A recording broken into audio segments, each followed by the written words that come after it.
mudane marka hore waxaad si kooban faahfaahin uga bixisaa heshiiskan ay la gashay dawladdu shirkadahan iyo waxa uu ku saabsan yahay.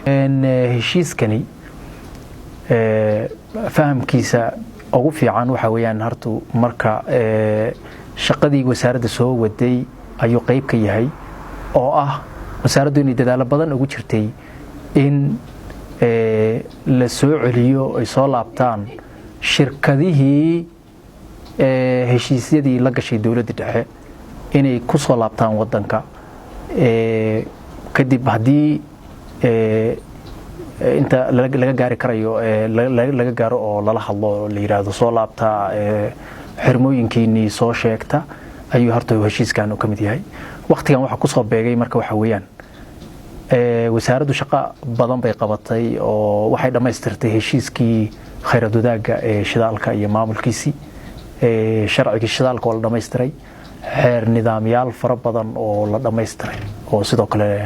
laga shaqeeyay hufnaan fara badan oo iyo shaqo badan oo la qabtay ayaa fududeysay. waxaynu ognahay in shirkadahani muddo ku dhow 30 sano ay dalka ka maqnaayeen arrimo la xiriira amnigooda haddana waa ay soo laabteen marka ma xirmooyinkii ay horay uga howlgali jireen ama xilligii nabadda ay ka howlgali jireen ayay haddana aadayeen mise waxaa jira meelo cusub oo la siinayo?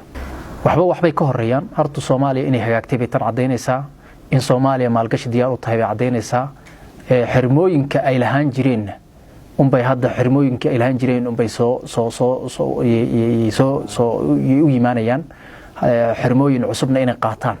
waxay ku xirnaanaysaa hanaanka geedi socodka shidaalka lagu soo saaray Soomaaliya bay qayb ka noqonayaan. laakiin waxa muhiim ah heshiiskii la galay xilligii dawladda dhexe la mid ma hadda midkan gacanta ku hayn heshiis wax soo saar oo casri ah oo adduunka nooca ugu casrisan ah ayaan hadda gacanta ku haynaa. waxay aqbaleen in heshiiskii la galay xilligii dawladda oo la yiraahdo concession afka qalaad lagu yiraahdo waasna nooc heshiis oo la gali jiray marka in ay ka soo wareegaan saxiixan heshiis cusub oo la yiraahdo production sharing agreement marka saxiixaanna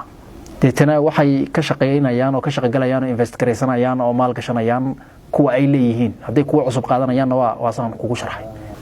xilligan waxaa taagan xiisad u dhaxaysa dawladaha Kenya iyo Soomaaliya oo ku saabsan xirmooyin shidaal oo dabcan la isku haysto dadkuna ay aad ugu dhagtaagayaan halka ay xaaladdu ku dambayso. heshiiskanina wuxuu ku soo beegmayaa xilligaas marka ma wax xiriir ka dhaxeeya heshiiskan dawladdu ay la gashay shirkadahan iyo khilaafkan xirmooyinka Soomaaliya iyo Kenya? muhiimadda horta in la fahmaa muhiim oo anagu wada heshiis hadda xirmooyin cusub ma nasiinay shirkadahani waa xirmooyin la saxiixay 1980 iyo xilliyadii ayada ahayd way maal gashan lahaayeen duruufta u saamixi weyday kumana yaalaan meesha hadda buuqu ka taagan yahay oo aad saa sheegtay adigu aad xustay waxay ku yaalaan aaga dhulka ka hooseeya Baraawe ilaa iyo Qaracad iyo dhulkaas bay ku leeyihiin xirmooyinka waa xirmooyinka hore